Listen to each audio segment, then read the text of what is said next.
Hello my dear DSC aspirants, good evening. నేను మీ రాజీ. Current affairs చెప్పుకుంటున్నాం కదా. మన సెప్టెంబర్ కరెంట్ అఫైర్స్లో భాగంగా చాలా ఇంపార్టెంట్ టాపిక్స్ 5 టాపిక్స్ మీకు కవర్ చేస్తాను. అవేంటంటే బయో E3 విధానం ఒకటి, పోర్ట్ బ్లెయిర్ పేరుని రీసెంట్గా మార్చారు, చాలా ఇంపార్టెంట్, ఇది వచ్చే అవకాశం కూడా ఉంది. నెక్స్ట్ ఉపగ్రహ ఆధారిత వ్యవసాయ సేవల కోసం ఏర్పాటు చేసిన కృషి డెసిషన్ సపోర్ట్ సిస్టమ్ ఒకటి. నెక్స్ట్ గాంధీజీ ప్రయాణాలకు గుర్తుగా ఏర్పాటు చేసిన రైలు పెట్టె ఆవిష్కరణ ఒకటి. లాస్ట్ అండ్ ఫైనల్ చాలా ఇంపార్టెంట్, 15,000 అడుగుల నుంచి లాంచ్ చేసిన పోర్టబుల్ హాస్పిటల్ ఒకటి. ఈ 5 టాపిక్స్ చాలా ఇంపార్టెంట్. జస్ట్ ఫాస్ట్గా వెళ్ళిపోదాము. బయో E3 విధానం అంటే ఏంటంటే చూడండి ఒకసారి. అంటే బయోటెక్నాలజీ రంగంలో 3 విషయాలను తీసుకొచ్చారు. ఆర్థికంగా అంటే ఎకనామికల్గా, పర్యావరణం ఎన్విరాన్మెంటల్, అలాగే ఉద్యోగాల కల్పన కోసం, జాబ్స్ కోసం, ఈ మూడింటి ఉపయోగాల కోసం తీసుకొచ్చిన బయోటెక్నాలజీ విధానాన్ని మనం బయో E3 విధానం అంటాం.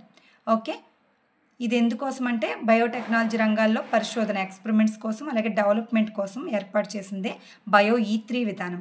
ఇంకా విజ్ఞానధార పథకం అంటే ఏంటంటే సైన్స్ అండ్ టెక్నాలజీ సామర్థ్యాలను పెంచుకోవడం, అలాగే పరిశోధన, దాంట్లో ఎక్స్పెరిమెంట్స్, ఆవిష్కరణ, టెక్నాలజీ అభివృద్ధి, ఇవన్నిటికీ కారణంగా అంటే ఈ మూడింటినే విజ్ఞానధార పేరుతో తీసుకొచ్చారు. దీన్ని కేంద్ర క్యాబినెట్ ఆమోదించిందనమాట. విజ్ఞానధార పథకం అన్నా కూడా ఈ మూడింటిని కలిపి ఆమోదించింది.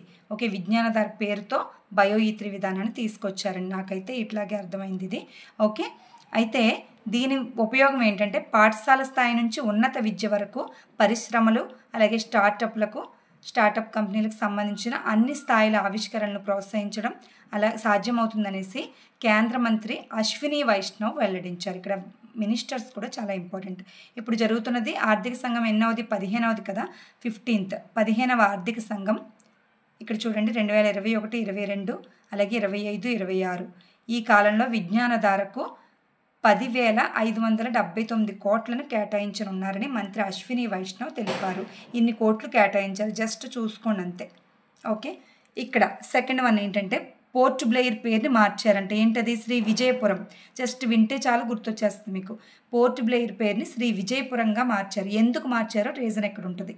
ఓకే, ఒక్కసారి చూడండి ఎందుకు మార్చారంటే కేంద్ర హోంశాఖ మంత్రి అమిత్ షా వెల్లడించారు ఇలా మార్చినట్లుగా. ఎందుకంటే వలసవాద ముద్రల నుంచి దేశాన్ని విముక్తి చేసేందుకు గాను ఈ నిర్ణయం తీసుకున్నట్లుగా నరేంద్ర మోడీ గారు అమిత్ షా వెల్లడించారు. దేశ స్వాతంత్ర్య పోరాటంలో ఈ అండమాన్ దీవులకు చాలా ప్రత్యేకత ఉంది అని వాళ్ళు చెప్తున్నారు. ఓకే, అయితే ఇంకో విషయం ఏంటంటే భారత స్వాతంత్ర పోరాటంలో సాధించిన విజయానికి ప్రతీకగా ఈ పేరు పెట్టినట్లుగా అమిత్ షా మనకి తెలిపారు. అండమాన్ దీవుల నుంచి మొదటిసారిగా నేతాజీ సుభాష్ చంద్రబోస్ జాతీయ జెండాను ఆవిష్కరించినట్లుగా గుర్తు చేశారు. ఇక్కడ మనకి ముగ్గురు వస్తున్నారు, నరేంద్ర మోడీ గారు, అమిత్ షా గారు, వీళ్ళిద్దరూ కలిసి లాంచ్ చేశారు దీన్ని. ఈ కొత్త పేరుని పెట్టారు.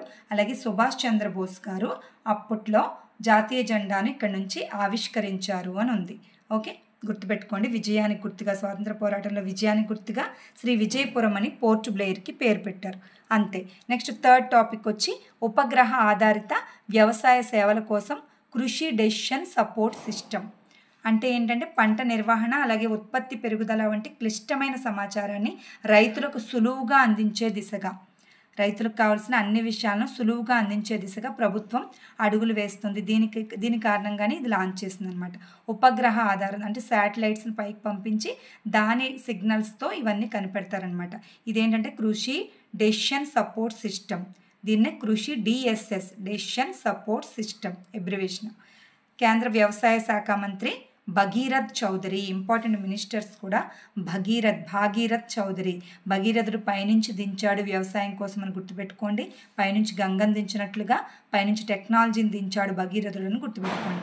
భాగీరథ్ చౌదరి వ్యవసాయ శాఖ మంత్రి అనమాట. ఈయన దీన్ని లాంచ్ చేశారు. అయితే దీని సహాయంతో తీసిన ఫోటోల ఆధారంగా పంటకు సంభవించే తెగుళ్ళు, వ్యాధులు, అలాగే తీవ్రమైన వాతావరణ మార్పులను ముందే తెలుసుకోవచ్చు అనమాట.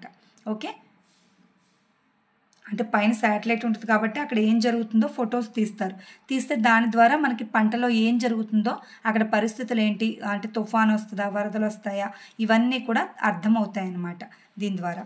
ఓకే, నెక్స్ట్ వన్ వచ్చి ఇక్కడ గాంధీజీ గారు ఉన్నారు చూడండి.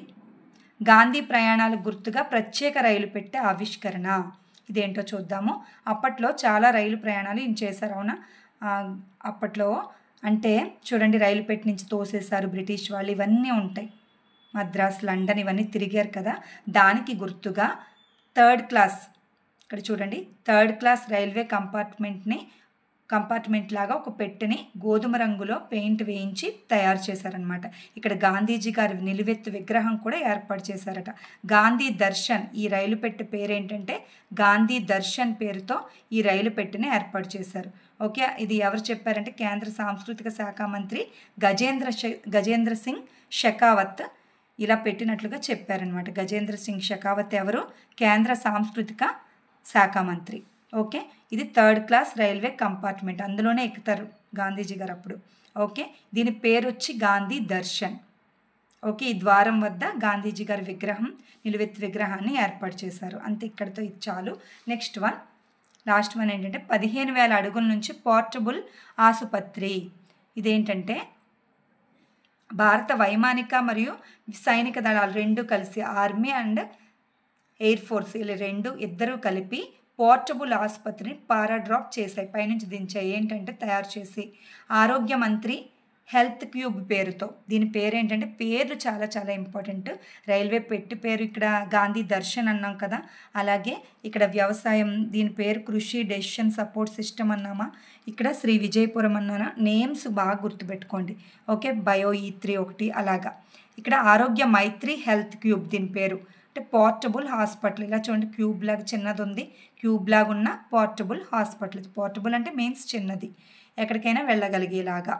15,000 అడుగుల ఎత్తు నుంచి కూడా విజయవంతంగా నేలకు దించినట్లుగా రక్షణ మంత్రిత్వ శాఖ పేర్కొంది.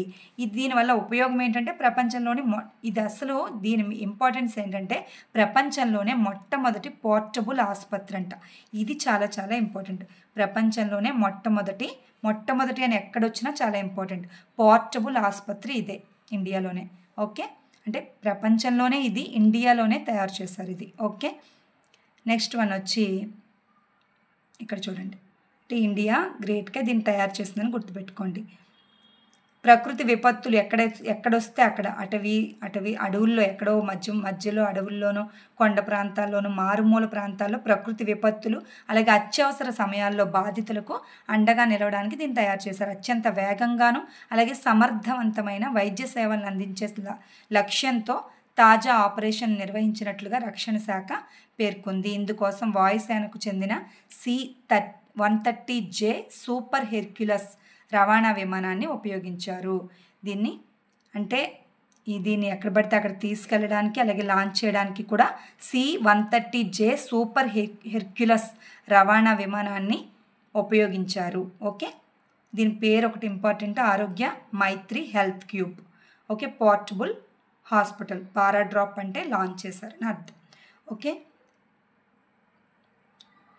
ఇక్కడితో మనకి 5 టాపిక్స్ కంప్లీట్.